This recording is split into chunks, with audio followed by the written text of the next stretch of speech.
California sends military prosecutors to Alameda County as violent crime doubles. Got to do something there. Got to do something in Oakland. What are we going to do? Let's send somebody. That's what we're doing. Let's get into it. Here we go. California Governor Gavin Newsom announced he is deploying California National Guard lawyers to prosecute cases in Alameda County where Oakland is. Interesting. You get the feeling this is an Oakland issue? Yeah, maybe so. Yeah. Newsom's office also detailed Alameda County District Attorney Pamela Price's months of delays preventing CalGuard's deployment, publicly highlighting the state of the district attorney's office. Now, Newsom and Pamela Price, they have been going head to head for quite some time. And what she normally says is, it takes a long time to decide these kind of things. And they're only going to give us one attorney. And then Newsom's office will say something totally different, like, hey, you didn't take us up on the offer. And so now Newsom's just basically sending some attorneys there. We'll see what happens, right? You've literally got the blind leading the blind. That's what you got. Alameda County violent crime rose 188% in 2023. 188%. Not good. Not good. 74% of which was in Oakland, where violent crime rose 237% over 2022. Oakland up 237% violent crime. But you know what? You know what the media focuses on?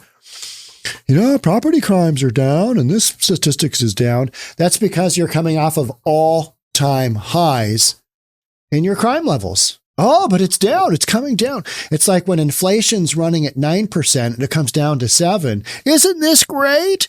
No, because we were at 1.4% earlier. Oh, yeah. It's still 3% is still double what we were at before. Oh, yeah. Oh, well, don't talk about that because that's not really how you spin this. In February, Newsom offered California Guard and California Department of Justice lawyers and investigators to assist Alameda County District Attorney Pamela Price. Skyrocketing crime in Oakland is so bad that offices are telling employees it's unsafe to leave the building for lunch. Yep, get that Uber Eats in, right? And fast food chains are shutting down otherwise profitable locations. Too much crime.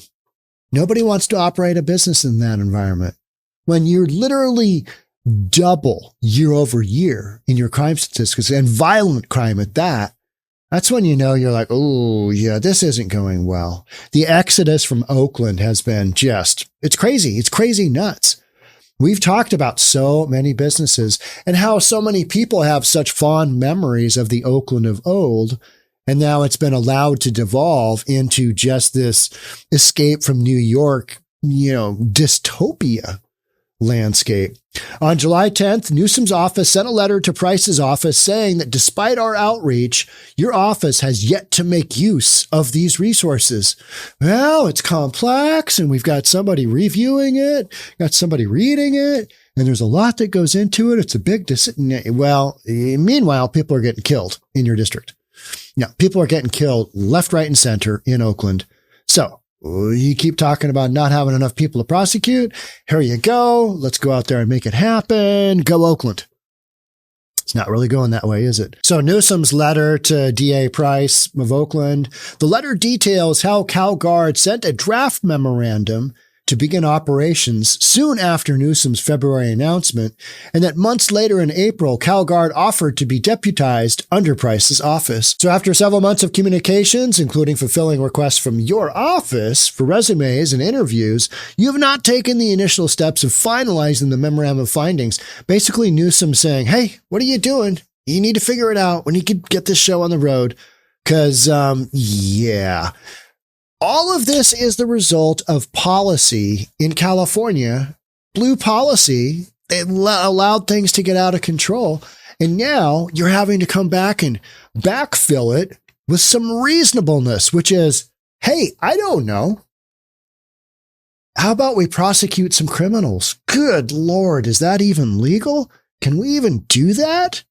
Like, you mean like arrest them, prosecute them, sentence them, and put them in jail? Oh, man, that's a stretch. I don't know. That might be some kind of new revolution. What you've got going on in California right now is you've got this push not only on attorneys for Alameda County in Oakland, you've got a massive push in San Francisco on the homelessness. Massive push. Here's homeless relocation, a priority in San Francisco under new executive order. They're first offering all services and first responders, before they do a sweep, they're offering, hey, can we get you a bus? Can we get you a plane ride to your city of origin from your home? Most of the folks that are in homeless encampments don't have an invite home because their families have kicked them out and want nothing to do with them when they're on drugs. So we've got this massive relocation thing going on.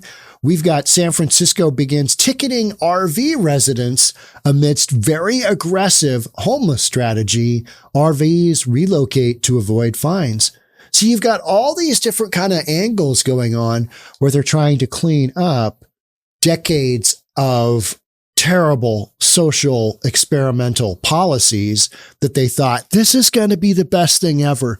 This is going to be that hippie utopia that we all dreamed about and loved.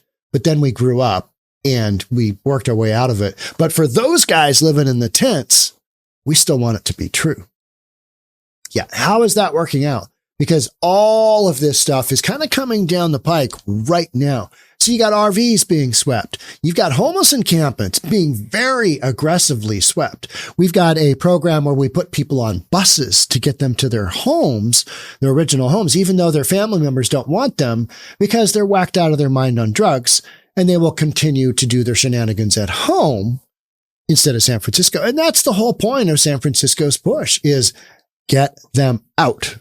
It doesn't matter how, doesn't matter where, just out, away. So then you've got the whole California military deal. How about Newsom urges Oakland to end policy stopping police from chasing criminals? I thought it was racist to chase after criminals. Is it not anymore? Are we beyond that? So we're going to end the policy stopping police from chasing criminals? Wasn't California on the forefront of this? Oh, don't do that. Yeah, that's not good. You can't have that. You can't actually chase after the criminal. We've got so many policies that should never have been enacted. It's just not reasonable. It makes no sense. And yet, literally, this is what we are seeing the end result of. Oh, yeah, that didn't work out. So, okay, give them a bus ride, offer them a bus ride, get them out of San Francisco because we don't have it in the budget anymore to take care of these folks. So Newsom has since reached an agreement with Price modeled on a successful and ongoing CalGuard deployment of lawyers to San Francisco. Today, we're advancing accountability and justice for East Bay communities by quickly securing an agreement to provide additional resources to prosecute criminal behavior. Well, why didn't you do that in the beginning? Why did you allow this to happen? That's the real question, isn't it? Because other communities didn't necessarily go down this route, did they? Other states didn't go down this route. Other regions didn't go down this very progressive, very liberal, multiple rounds of social experiment and then go, yeah, that did not work out. That did not work out. Not one bit, right? What's the Dr. Seuss about not one bit? I always used to love that story. Can't remember what it is, but I just remember saying that. Last week, Newsom urged the city of Oakland to reconsider its policy of severely limiting the circumstances under which the Oakland Police Department is allowed to chase criminals. Well, now you've got you've got the inmates running the asylum, right? Got the crazy people running the asylum. You've got the criminals running the land, and they know they can get away with it. That's why they are literally just shooting each other like there's no tomorrow, because they know they're not going to get prosecuted. They know they're not going to do any time. They know the jails are filled, and the other result of that is they're not building anymore, and they just want to, that whole justice reform deal. Oh yeah, get everybody out of the prisons because, free them. All right. And now here we sit. Let's see. Crime is spiking. How much? 188%.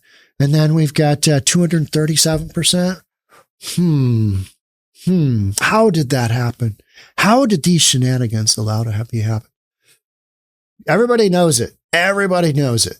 Nobody wants to take accountability. So literally when we're saying today we're advancing accountability, well, that's accountability that you gave up years and decades ago, making those votes count for people who went on this justice reform and all this other craziness. Hey, just let homeless people live wherever. Yeah, it should work out. And it has not. It has not at all. And these are the end result actions that are meant to be, kind of be an end around. All right, let's fix it now. Let's get something. Today we're advancing accountability and justice for East Bay Ridge communities. Yeah, this should have never allowed to get to this stage, right? Should have never been allowed to happen.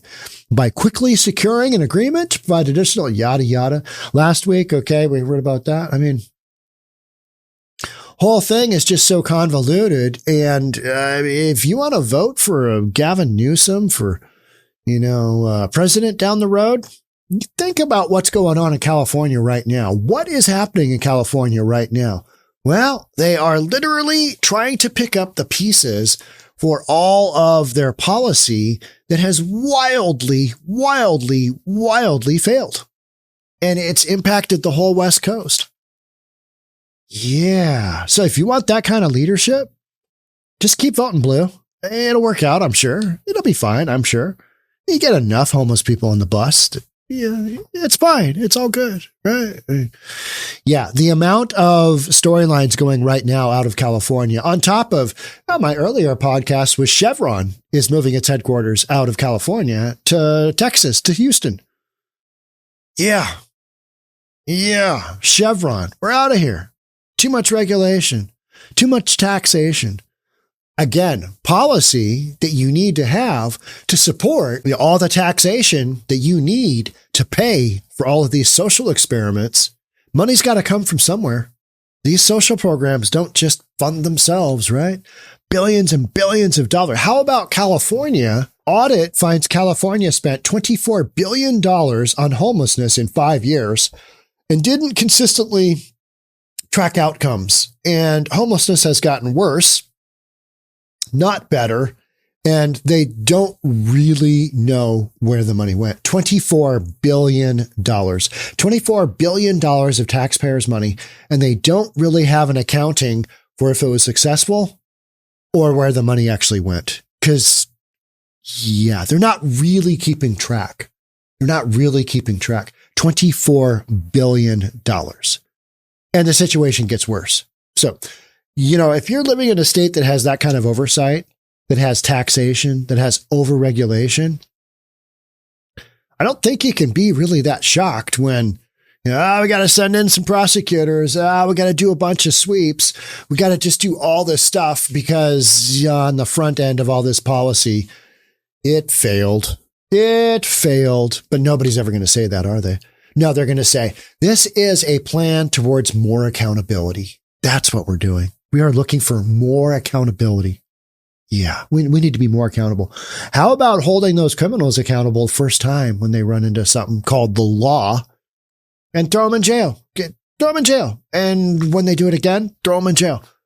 We're not really doing that, but we're going to pretend in California that that's what we're doing. We're going to pretend along the West Coast that that's what we're doing. Oh, yeah, accountability, because, we need it. Good Lord. What's going on up here? What's happening here? Yeah, you are seeing the end result of failed social experiments in the way of public policy, and they are endless. They are countless. It's not one or two. You are seeing this throughout the land in crime levels and everything else that goes along with that. How about overdose deaths? How about the wide open southern border? Hey, let's just see what happens when you allow millions of people in and send them out on parole. And oh, good Lord. So another person got murdered? That's not good. All right. Let's do an executive action to really tighten up that border now After 3.5 years, let's really tighten up. Let's just really ratchet that border down. Make sure you're subscribed because we've got all kinds of policy that's going wildly sideways as we speak. There's going to be all kinds of stories. You need to be subscribed. Hit that notification bell, and I'll see you on the next one because we've got them for days, months, years. Let the shenanigans roll. I'll see you on the next one. Bye for now.